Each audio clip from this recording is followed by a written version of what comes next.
Syllabus को देख लो, paper second की यूनिट है accountability and control. Accountability and control मतलब जवाबदेहिता और नियंत्रण। समझ गए? नियंत्रण और जवाबदेहिता। नियंत्रण में एल डी वाइट की फेमस एक उक्ति है। नियंत्रण में एल डी वाइट की क्या फेमस उक्ति है कि साहब जितना व्यक्ति के पास शक्ति होती है उतना क्या होना चाहिए, नियंत्रण होना जरूरी होता है।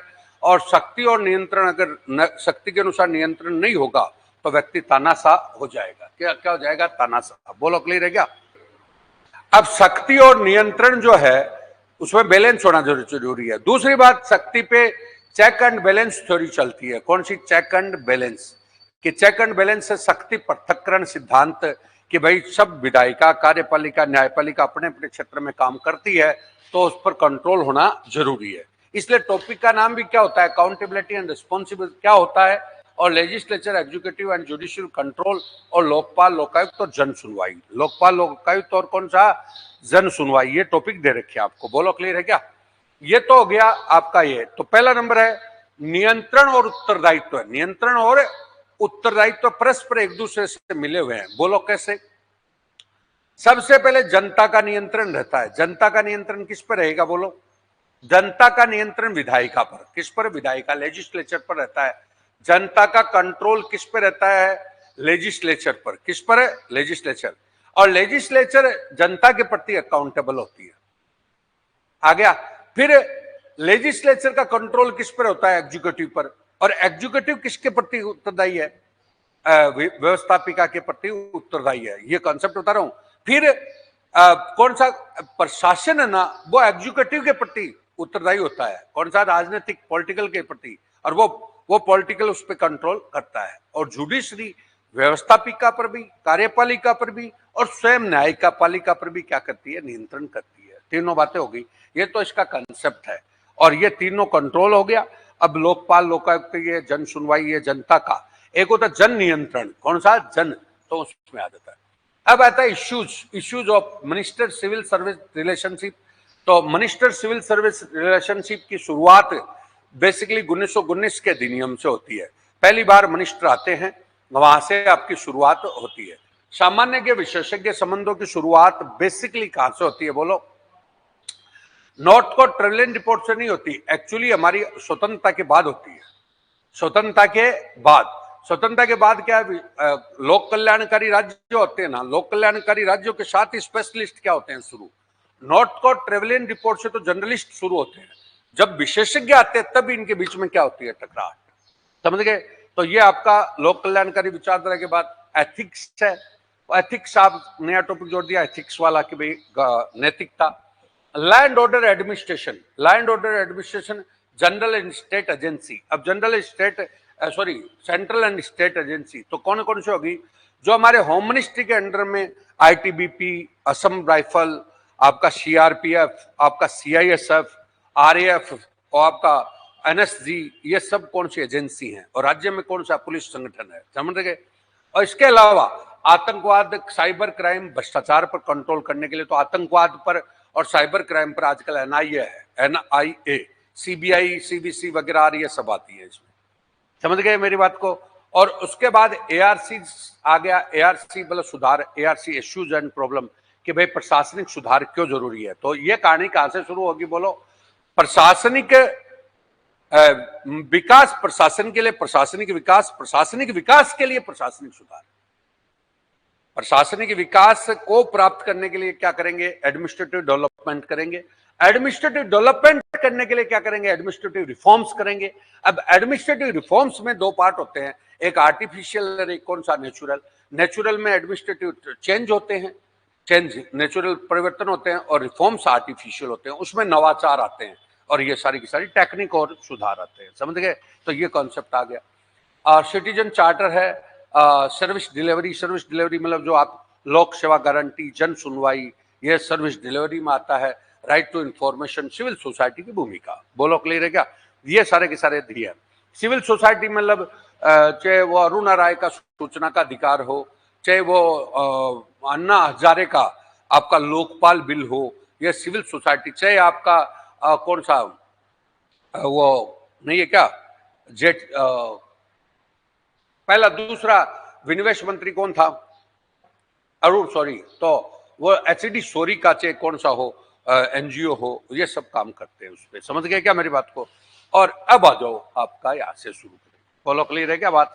तो एक बार फिर थोड़ा सा इसको ब्रीफली आप कर तो आपको पता चल जाता है कि क्या है। ठीक है, अब आइए, भारत का सबसे पुराना मंत्रालय कौन सा है? तो विधि मंत्रालय। लॉ मिनिस्ट्री आपकी सबसे पुरानी है, यहीं से शुरू किया है, विधि से। कहां से? विधि से। 1833 में पहली बार भारत सरकार अस्तित्व में आई और वहीं पर सबसे पहले लॉ के बारे में कानून मिनिस्ट्री हुई। उसी समय आपका विधि आयोग बना था। विधि आयोग कौन सा? विधि आयोग। विधि आयोग बना था। समझ गए क्या? विधि आयोग जो 3 साल से बनता है, पहले भी क्वेश्चन दिया था। तो ये आपका निम्न में से कौन सा सुमेलित नहीं है? अब विधि मंत्रालय जो नहीं है क्या, ये विधि मंत्रालय सबसे पुराना मंत्रालय कौन सा गया? विधि। अब विधि मंत्रालय के 3 भाग है, विधि कार्य विभाग, विधायी विभाग और न्याय विभाग।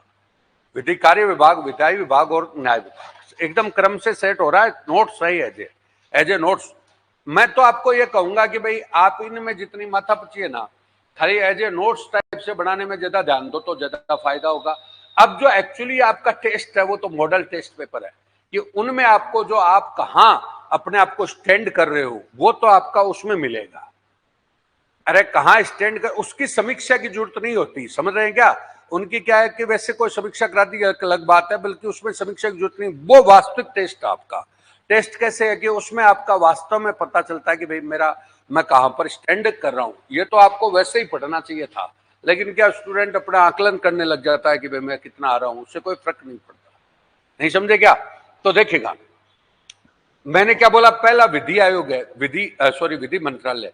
विधि मंत्रालय के 3 विभाग हैं, विधि कार्य विभाग, मतलब विधि कार्य विभाग, ध्यान दीजिएगा, और दूसरा कौन सा?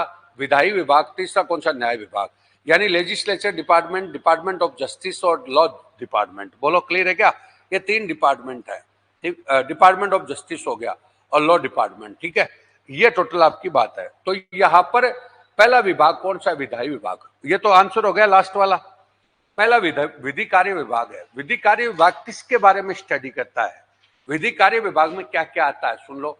कॉन्स्टिट्यूशन के बारे में, कानून, मतलब कॉन्स्टिट्यूशन आ गया, कानून आ गए सारे, अभियोग आ गए सारे, विधि सेवा आ गई, मतलब जुडिशियरी सर्विस आ गई, नागरिक कानून आ गए। नागरिक कानून समझ गए कि नागरिक सुरक्षा आ रही है सब। दूसरे में विधायी विभाग में केंद्र सरकार के प्रमुख कानूनों का आलेखन आ गया। समझ गए? और न्याय विभाग में सर्वोच्च न्यायालय, उच्च न्यायालय के न्यायाधीश वगैरह आ गए। यहाँ पे केंद्र और राज्य सरकार भी ऑटोमेटिक हो जाती है। समझ गए क्या? टोटल ये टोटल आपकी कंसेप्ट आता है। बोलो क्लियर है? ये पूरा का पूरा आपका दूसरा आ गया। आगे अब आया तीसरा। निम्न में से कौन सा सुमेलित नहीं है? ये किस में आएगा? ये टॉपिक उसमें चल रहा है कि एजेंसीज। कौन सा? एजेंसीज। एजेंसी सेंट्रल गवर्नमेंट की एजेंसी कौन कौन सी है? तो सबसे पहले civil defence college. Civil defence college आपकी नागपुर में है, 1957 में बनी, 1957। सिविल डिफेंस कॉलेज जान गए नागपुर में, जो हमें सिविल मतलब नागरिकों को नागरिक सुरक्षा के लिए ट्रेनिंग देने का काम करती है, जिसमें आपकी चाहे आतंकवादी गतिविधि हो, चाहे भूकंप गतिविधि हो, चाहे आपकी मतलब ये कह सकते हो मानवीय और प्राकृतिक आपदाएं। मानवीय और प्राकृतिक आपदाओं पे क्या करती है काम। ठीक है। राष्ट्रीय सुरक्षा गार्ड, अब मैं इसमें बता रहा हूं, देखो राष्ट्रीय सुरक्षा गार्ड एनएसजी है। कौन सी एनएसजी?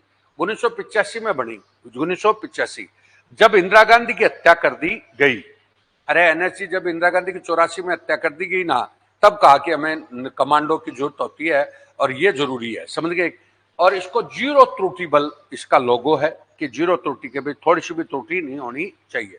और सर्वत्र सर्वोत्तम सुरक्षा इसका लोगो है। सर्वत्र मतलब जीरो त्रुटि बल तो लक्ष्य है, और इसका आदर्श वाक्य आपका कौन हो गया? सर्वत्र सर्वोत्तम सुरक्षा। सर्वत्र सर्वोत्तम सुरक्षा। आगे क्या बोलो? ये आपका किसके बारे में? एनएसजी के बारे में। किसके बारे में? एनएसजी। अब सुनना मेरी बात, एनएसजी पहले वीवीआईपी की सुरक्षा के लिए बनाया गया, वीवीआईपी की सुरक्षा के लिए बनाया गया, लेकिन धीरे धीरे इसको आतंकवादी गतिविधियों से भी जोड़ दिया, तो आतंकवादी में भी आप एनएसजी को शामिल करते हैं। समझ गए? आगे भारत तिब्बत सीमा पुलिस है ना, ये आपका गलत है। यहां पे आपको असम राइफल लानी है, कुछ नहीं है, खाली असम राइफल को कर लो। ये कॉन्सेप्ट में क्या लाना है बोलो? असम राइफल।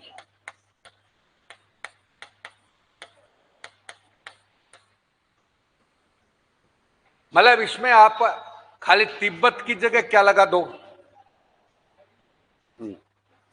सुनो, यहां पर तिब्बत की जगह असम राइफल लगा दो सी में, तो एकदम सही हो जाएगा।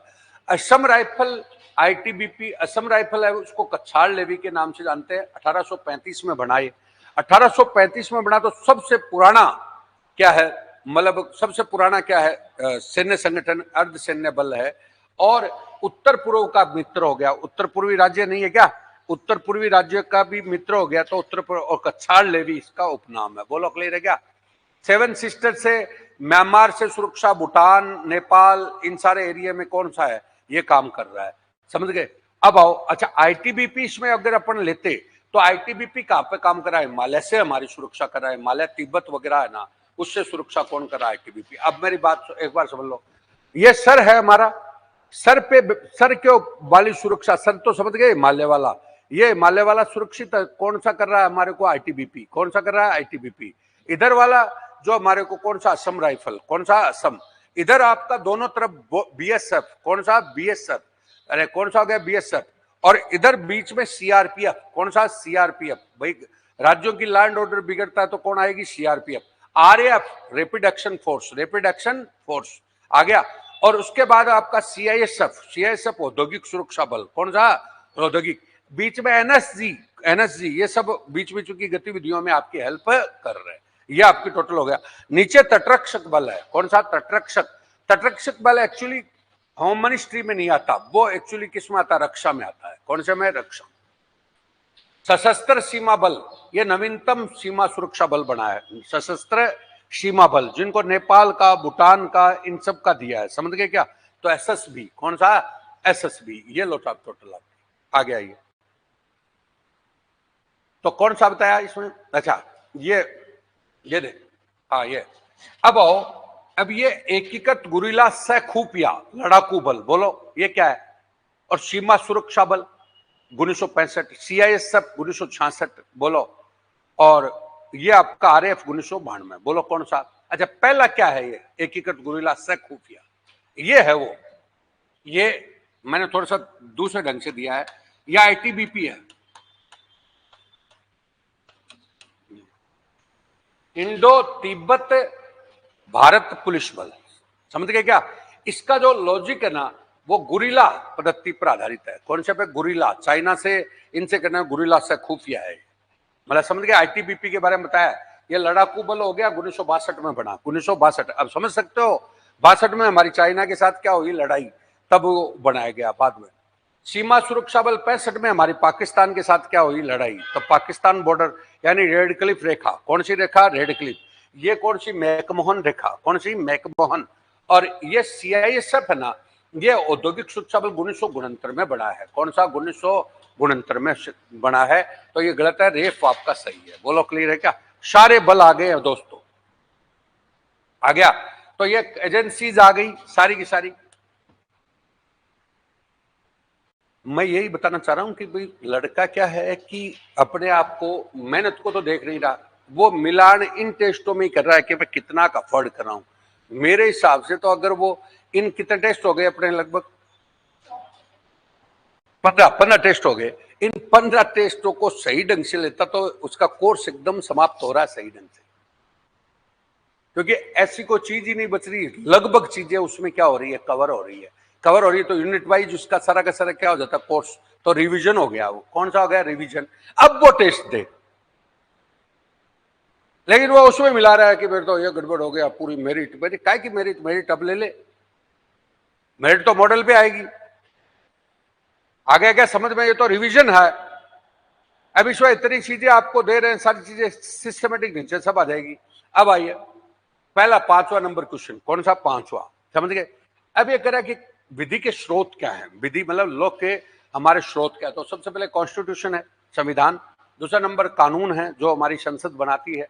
तीसरा नंबर परंपरागत नेचुरल जस्टिस है, कौन सा, नेचुरल जस्टिस। चौथा नंबर आपका कानूनी निर्णय है जो जुडिशरी निर्णय देती है।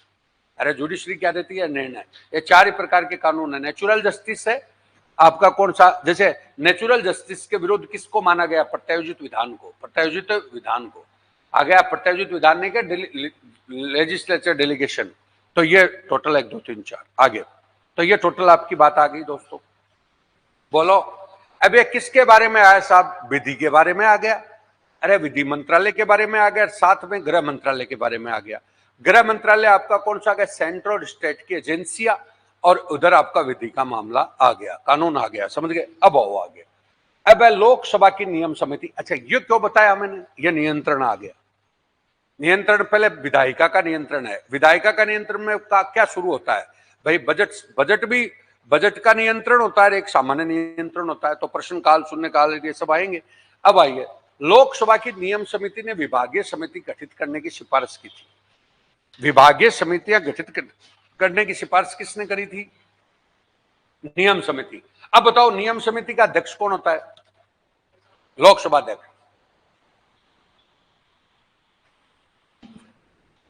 लोकसभा अध्यक्ष होता है।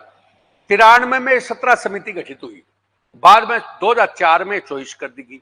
तो बोलो 1 2 3 तीनों सही है ही नहीं, ऑप्शन नहीं दिया ना इसने।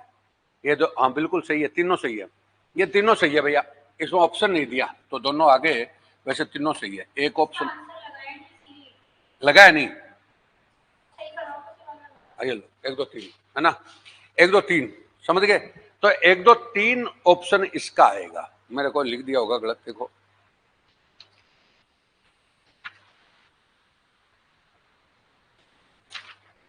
हाँ रखा, हाँ 1 2 3 समझ गए? 1 मिनट आओ,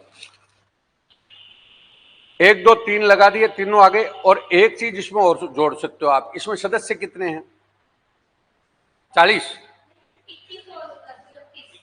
31 हो गए, 31 सदस्य हो गए, 31, 21 और 10, हाँ पहले 20 और 10 थे, 35, 21 प्लस 10 बराबर 31 सदस्य और जोड़ दो, बस एक चीज और जोड़ते हैं, ये पूरा हो जाता है। ये देख क्वेश्चन को थोड़ा सा, हालांकि मेरा ही गलत किया हुआ है, इसमें थोड़ा सुधार करना। सी ऑप्शन में ABC डाल दे, तो देख ABC यहाँ पे सी डालना है, डाल, एकदम ध्यान रख, ABC है ना। आगे देखिए, हो गया भाई, बोलो क्लियर है? अब इसमें चौथी बात आपने और जोड़ दी तो पूरी होगी। अब जो ही अपना बजट संसद में प्रस्तुत होता है, तो बजट पे विभागीय धन करने के लिए कौन सी समितियां होती है? विभागीय समितियां होती है। यह भी कंट्रोल में आती है। इनको वॉचडॉग के नाम से जानते हैं। किसके नाम से? वॉचडॉग, निगरानी वाले कुत्ते, निगरानी वाले कुत्ते, ठीक है। तो ये तीनों चीज आ गई। आगे आओ, अगली बात, प्रशासनिक सुधार और लोक शिकायत विभाग कब बनाया गया? 1987 में। प्रशासनिक सुधार और लोक शिकायत विभाग कब बनाया गया? तो 1987। बोलो क्लियर है क्या? हाँ 85 में विभाग का है, बिल्कुल। अब आया 87 में, ये सारे उसके हैं। सूचना अधिकार की अपीलीय व्यवस्था, कौन सी? अपीलीय, अपीलीय व्यवस्था को बिल्कुल ध्यान दें। अब देखो सूचना का अधिकार, अब वैसे देखें तो सूचना अधिकार के परंपरागत क्वेश्चन तो लगभग अपने आ जाते हैं भाई। 2005 में बना, कौन अध्यक्ष है, कौन क्या है, कितना आयोग में। प्रथम अपील 30 दिन के भीतर अपीलीय अधिकारी के पास। किसके पास? अपीलीय। 30 दिन का भीतर का मतलब है पहला तो 30 दिन का तो टाइम होता ही है, तो 30 दिन के बाद मतलब आपको सूचना नहीं मिलती तो उस 30 दिन के अंदर आप मतलब करने, मतलब सूचना अधिकारी की ये 30 दिन के बाद आपको 30 दिन में अपील करनी पड़ती है, ठीक है। द्वितीय अपील 90 दिन के भीतर, ये अपना फैसला 30 दिन के अंदर अंदर सुनाएगा। अब नहीं सुनाता तो फिर 90 दिन के भीतर भीतर आपको सूचना आयोग के पास जाना पड़ता है, समझ गए? तो ये आपके अपील के 30 दिन के भीतर इनको निर्णय लेना पड़ता है। बोलो क्लियर है क्या? मेरी बात समझिए, सीधे सीधी पड़ी है, अब कंफ्यूज होने की जरूरत नहीं है।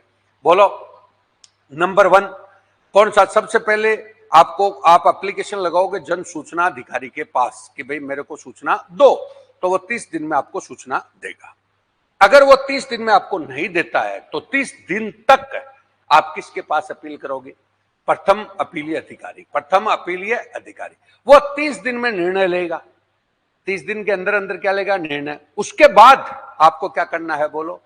वो 190 दिन तक आपको इसमें जाना है, तो ये 120 दिन लगभग लग जाते हैं। कितने? 120 दिन। तो इसे 120 दिन न लगे इसके लिए अशोक गहलोत सरकार ने जन सूचना पोर्टल बनाया। जन सूचना पोर्टल बनाया, कि आपको हाथों सारी चीजें मिल जाए। तो जन सूचना पोर्टल तो तुम्हारा जीके का विभाग है, तो वो सब चीजें आपकी आती है। आगे, संसदीय कार्य मंत्रालय, अब आया 9वां नंबर क्वेश्चन। कौन सा? 9वां। देखिए सारी चीजें। संसदीय कार्य मंत्रालय लोकसभा में उठाए गए नियम 377 के तहत कार्रवाई करता है। अबे नियम 377 क्या है? लोकसभा का नियम है, लोकसभा का नियम 377 है। संबंधित मंत्री को 1 माह में सदस्य जो पूछता है कि भाई मेरे को ये मटेरियल चाहिए, या प्रश्न पूछता है, जो भी पूछता है, उसमें कितने माह में भेजना पड़ता है? 1 माह में। और महासचिव के पास जब वो एप्लीकेशन लगाएगा 377 के तहत, तो महासचिव के पास एप्लीकेशन लगानी पड़ेगी, तो 250 शब्दों का एक नोट बना के भेजना पड़ता है, समझ गए? और कोई भी सदस्य एक से अधिक मुद्दा नहीं उठा सकता। ये 4 बात होती है। आज समझ तो रहे हो क्या? प्रश्न काल ना उसी के मतलब विशेष प्रश्नों के परिप्रेक्ष्य में ये उठाया जाता है 377 का मुद्दा। और 377 में एक सप्ताह में एक व्यक्ति एक ही उठा सकेगा, और 250 शब्दों का उसको नोट प्रस्तुत करना पड़ेगा। किसके सामने? महासचिव के सामने। तब उसको अनुमति मिलेगी। 1 माह के अंदर उस मंत्री को, संबंधित को जवाब देना पड़ेगा। ये होता है। आ गया 377 नियम। आगे, भारत में साइबर स्पेस के नियामक तय करता है। साइबर स्पेस, जितना भी साइबर वाला मामला है उसको तय कौन कर, मतलब नियामक, मतलब रेगुलेट कौन करता है? रेगुलेट कौन करता है? तो सूचना प्रौद्योगिकी एक्ट 2000। समझ गए? सूचना प्रौद्योगिकी एक्ट 2000। आगे, साइबर खतरों के प्रति जागरूकता फैलाने और उनके संबंध में सुरक्षात्मक उपाय के लिए गठित किया गया है। सुरक्षा कर, तो CRTN, समझ गए? कंप्यूटर से जोड़ दिया इसको, CRTN। और CERT इन को सूचना के अधिकार से भी जोड़ दिया गया है। मैंने जीके वाले में पेपर क्वेश्चन पूछा था, तो CRTN साइबर खतरों के विरुद्ध, समझ गए? अच्छा, NIC नेशनल इंफॉर्मेटिक्स सेंटर है, जो आपका विषय वगैरह ये आयोजन करवाता है। और PMG दिशा है ना, ये साक्षरता के परिप्रेक्ष्य में है। और माई गोव है ना, ये जन शिकायतों के परिप्रेक्ष्य में है। आगे दिखा रखा है। आगे, सरकार की क्लाउड कंप्यूटिंग पहल, समझ गए? जो देश में ई सेवाओं के रफ्तार देने के लिए बनाया गया है। ई सेवाओं का, ई गवर्नेंस, ई सर्विस, मेघराज नाम दिया इसको। क्या नाम दिया? मेघराज। आगे क्या बोलो? मेघराज नाम दिया है। अगली बात, अब ये किस में आ रहा है दोस्तों? वही आपका सिलेबस में लिखा ना ऊपर ऊपर के, कौन सा जन ऐसा।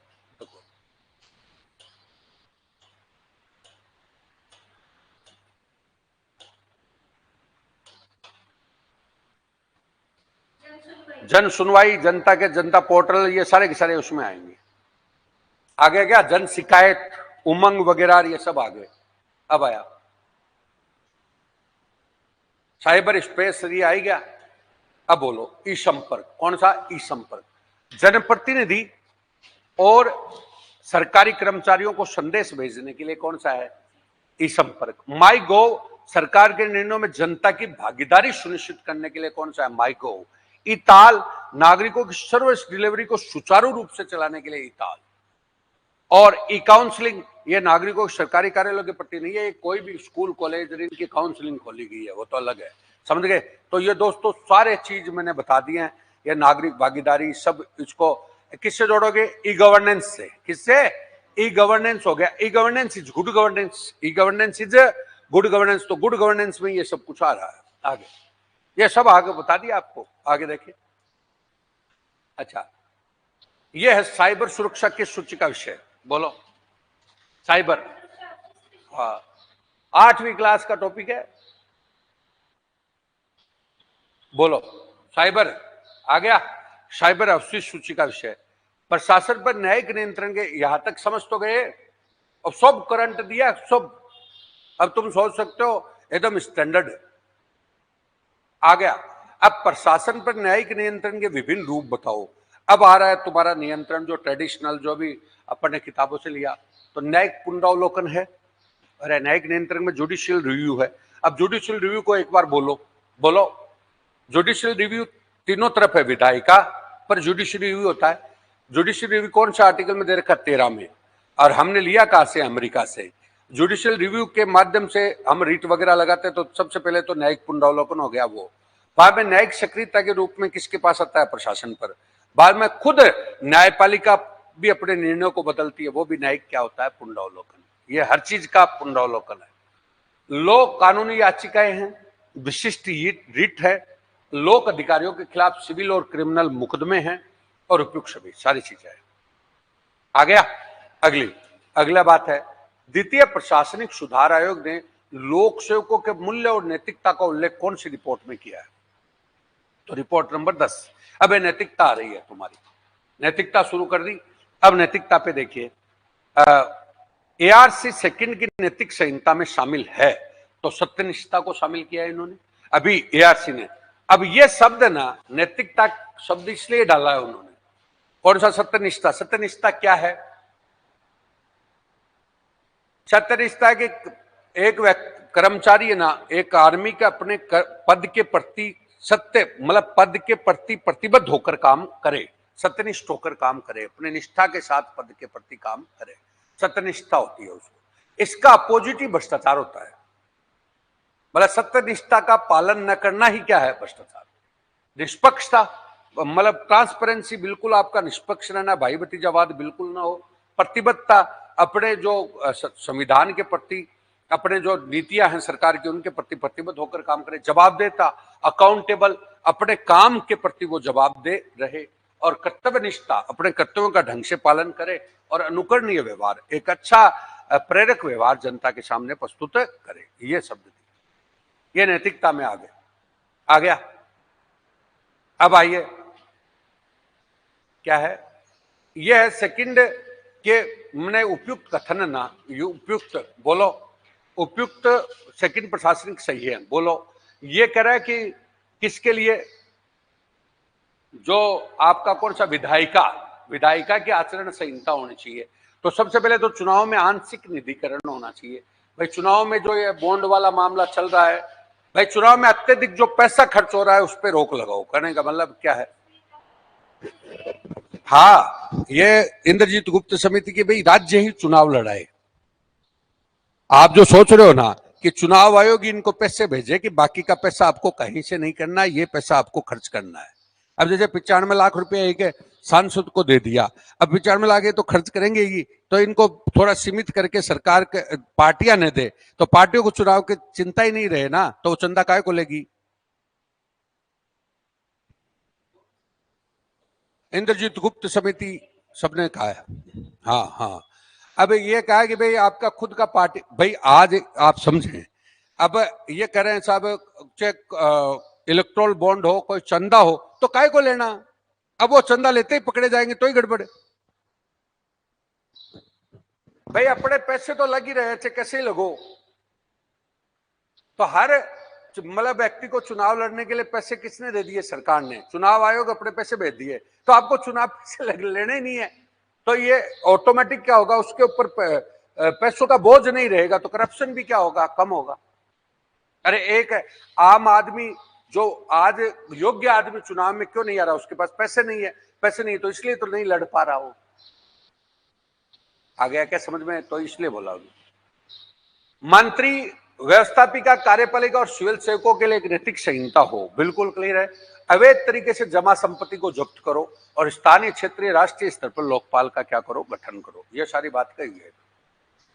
311 के संबंध में द्वितीय सुधार आयोग का क्या समीक्षा है? अब सुन लो, अपन ने पहले पढ़ा था कि भाई 310 को वो समाप्त करने की बात नहीं करता, वो 310 को भी समाप्त करने की बात, 310 और 11 दोनों को समाप्त करने की बात करता है वो, और 309 में कुछ चीजें जोड़ने के लिए कहता है वो कहता है 309 में लोक सेवकों द्वारा जनहित में की गई नेक नीति की कार्रवाई की, मतलब उसकी जो जनहित में कोई अच्छा काम किया ना, उसका रिकॉर्ड होकर के उसको उसका बेनिफिट मिलना चाहिए, सुरक्षा।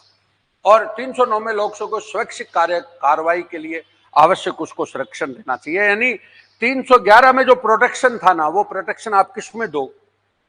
309 में दो, और उसकी जो सर्विस है ना, रिकॉर्ड के आधार पे उसको प्रोटेक्शन, कि उसने क्या नेक नीति का काम किया, क्या बढ़िया किया, जो भी कुछ, ये उपयुक्त।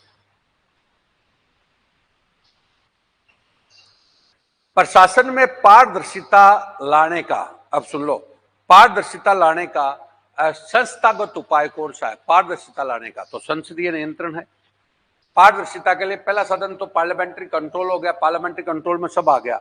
सूचना का अधिकार है, नागरिक अधिकार पत्र है, सिटीजन चार्टर है, ओम्बुड्समैन है, स्वतंत्र प्रेस है, ई गवर्नेंस है, उपयुक्त सभी। अब ये पूरा जो कोर्स है आपका, जो संसद के प्रत्येक सदन द्वारा नैतिकता आयुक्त पद नियुक्त हो। संसद के प्रत्येक सदन में क्या हो? नैतिकता आयुक्त का। विधायकों के नैतिक विचार आचार के लिए नैतिकता समिति हो और सदन के सदस्यों को वार्षिक प्रतिवेदन पटल पर रखा जाए। जैसे एससीआर नहीं है क्या, कर्मचारी की एससीआर होती है ना, वैसी इनकी भी एससीआर होनी चाहिए। समझ गए? ये टोटल आपकी बात कही है। अब देखो, अब मैं यही बताना चाह रहा था, अपन एआरसी नहीं है क्या? एआरसी को जो 100 ठूंस दिया ना तो कभी समझ में नहीं आएगा। हर टॉपिक उसके, मान लो जो उसने 15 टॉपिक पे अपनी रिकमेंडेशन दी है, तो 15 टॉपिक में 15 में अलग अलग जगह आए तो समझ में भी आता है, टॉपिक भी क्लियर होता है। आगे, अब सुशासन का कौन सा घटक नहीं है? सुशासन मतलब गुड गवर्नेंस। गुड गवर्नेंस का कौन सा नहीं है? तो पारदर्शिता है और जवाबदेता है, पूर्वानुमान, संवेदनशीलता, जन भागीदारी, नियमों का अक्षर से पालन नहीं, अक्षर से। क्योंकि आज के परिप्रेक्ष्य में क्या आ गया? फ्लेक्सिबिलिटी। कौन सा? फ्लेक्सिबिलिटी। कि आपको कोई नियम ऐसे नहीं है कि नियम जनता के लिए हैं, जनता नियमों के लिए नहीं है, तो कई जगह उसका पालन न हो तो कोई बात नहीं, लिबरलिटी होनी चाहिए। बोलो, क्लियर है क्या? आगे, सरकारी कर्मचारी द्वारा अपने दायित्व के निष्पादन में लाभ के लिए कोई भी कार्रवाई करना या न करना ही भ्रष्टाचार है। ये संथानम ने अपनी रिपोर्ट में, मतलब संथानम के द्वारा दी गई परिभाषा है भ्रष्टाचार की। बोलो, सरकारी कर्मचारी द्वारा अपने दायित्व के निष्पादन में लाभ के लिए कोई भी कार्रवाई करी हो या न करी हो, उसी को क्या बोलते हैं? भ्रष्टाचार। किसके द्वारा दी गई परिभाषा? के संथानम। भारतीय दंड संहिता की धारा 161। भारतीय दंड संहिता की धारा कौन सी है? 161। भ्रष्टाचार की कानूनी परिभाषा में कितने वर्ष की सजा का प्रावधान है? 3। मैं हर क्वेश्चन है ना, हर किताब से, अब जैसे मेरे को वैसे गुस्सा नहीं आता, मेरे को गुस्सा से आता है कि कई स्टूडेंट एक आध चीज होती है ना उसके लिए पूरा बतंगड़। पेपर में देखो तो 75-80 क्वेश्चन तो मैंने खुद ने अपने आप में तैयार, बाद में मैंने हर को क्यों मिलान करता हूं कि वो क्वेश्चन रिपीट होते हैं। यहां तक आपके फैक्चुअल रिपोर्ट आती है, वहां पर थोड़े कंसेप्चुअल पढ़ते हैं। अपन कंसेप्चुअल पढ़ते हैं तो क्वेश्चनों को करने का क्या होता है? तरीका आता है। यहाँ पे आपको ऐसी चीजें मिलेंगी जो सब चीजों का क्या, कितनी भी किताब पढ़ लो तो भी आपको आगे ले जाएंगे। आगे, नागरिक चार्टर सर्वप्रथम अस्तित्व में कहां पर आया? तो यूके। नागरिक चार्टर सबसे पहले यूके में आया। जॉन मेजर सरकार लेके आई। जॉन मेजर 1900 कौन सा कंजर्वेटिव पार्टी थी? 1991 में लेके आई तो जॉन मेजर। बाद में टोनी ब्लेयर आया। कौन आया? टोनी ब्लेयर का कौन सा कंसेप्ट था? Service first. बाद में नागरिक उनका चार्टर मार्क आया, मार्क योजना आई, चार्टर मार्क अपनाया। बाद में मुख्यमंत्रियों का क्या हुआ? सम्मेलन। तो 97 में पहली बार खाद्य आपूर्ति मंत्रालय में इसको लागू किया गया और हमारे यहाँ पे सेवोत्तम मॉडल आया। कौन सा? सेवो उत्तम ये मॉडल आया। तो ये सब चीजें आपकी नागरिक अधिकार। कब आ जाओ, ये 6 मानक हैं, पूछते हैं आपको, समझे? तो नागरिक अधिकार पत्र, सिटीजन चार्टर, उपयुक्त सिद्धांत किससे संबंधित हो? तो नागरिक अधिकार पत्र से। अब सुन लो, वैसे इनको समझ लो। गुणवत्ता, भाई नागरिक अधिकार पत्र का पहला भाग कौन सा? क्वालिटी। कौन सा? क्वालिटी, समझ गए? और दूसरा कौन सा? विकल्प, कि हर आदमी के पास विकल्प होने चाहिए, मानक स्टैंडर्ड होना चाहिए, वैल्यूज पर बल देना चाहिए, जवाबदेही, काम करने वाले की जवाबदारी होनी चाहिए और पारदर्शिता होनी चाहिए। बोलो, क्लियर है क्या? इन पे बल दिया। प्रशासनिक सुधार लोक सेवा के व्यवहार में परिवर्तन लाना है। प्रशासनिक सुधार लोक सेवा के व्यवहार में परिवर्तन लाना है। किसने कहा है? यह गलत कर दिया इसने, मॉन्टगोमरी। बिल्कुल सही है। अब आपकी, ये आप समझ गए होंगे यहां से क्या शुरू हो गया। 12वीं वाली किताब शुरू हो गई और उसमें प्रशासनिक सुधार वाले टॉपिक है ना, उसमें यही टॉपिक दे रखा है, प्रशासनिक सुधार में लोक सेवा के व्यवहार में परिवर्तन लाना है। ये कोटेशन किसकी है? तो मॉन्टगोमरी की है। किसकी? मॉन्टगोमरी। बिल्कुल क्लियर है क्या? ये उपयुक्त भी लगा दिया। अच्छा सुनो, उसमें तीनों ही दे रखी, वैसे तीन ही परिभाषा दे रखी है उसमें, कभी भी ध्यान रखो। लिमेंस की, गेराल्ड गाइडन की, तीन ही दे रखी है। लिमेंस और गेराल्ड गाइडन और तीनों की दे रखी है। एडेक इंस्टीट्यूशन को सही है। या लगी, मैंने लगा दिया भूल से, मोंटगोमरी लगा, पेन तो लगो 27 में मोंटगोमरी, मोंटगोमरी लगा, सी लगा, सी आ गया क्या? प्रशासनिक सुधार है, सी मोंटगोमरी, ठीक है। तो मोंटगोमरी लगा दिया। अब आइए सचिवालय, यहां से आपका शुरू हो गया कौन सा? 12वीं क्लास की किताब शुरू हुई है। 12वीं क्लास की किताब शुरू हुई है, समझ गए क्या? अब 12वीं क्लास की किताब के बाद देखो, मैंने अब देखो बताऊं, पहले लिया भारत, पहले क्वेश्चनों में लिया भारत, बाद में मैंने एथिक्स की किताब ली है जो आपके RSIS में चलती है, तो एथिक्स को लिया। और अब आपका 12वीं के लिए किताब चल रही है। अब आओ, यहां से शुरू हो गई। अब 12वीं क्लास की वो तीनों परिभाषाएं दे रखी है तुम्हारे को, वैसे पढ़ने। अब आया समितियां दे रखी है उसमें, उदारीकरण से पहले और उदारीकरण के बाद, ऐसे समितियां दे रखी है, तो वो पूरा टॉपिक क्लियर हो जाता है। सचिवालय पुनर्गठन समिति सबसे पहले आई गिरजा शंकर वाजपेयी की, गिरजा शंकर वाजपेयी 47 में आई। दूसरी कमेटी आपकी मितव्ययिता समिति आई कस्तूरभाई लाल भाई की 1948 में। गोपाला स्वामी अयंगर समिति आई 1949 में। 51 में एडी गोरेवाला आया। एप्पल भी 1953 में आया, बाद में 55 में 56 में आया।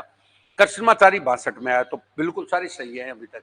अब इनके आगे की जो रिपोर्ट है उसको आगे देखिए।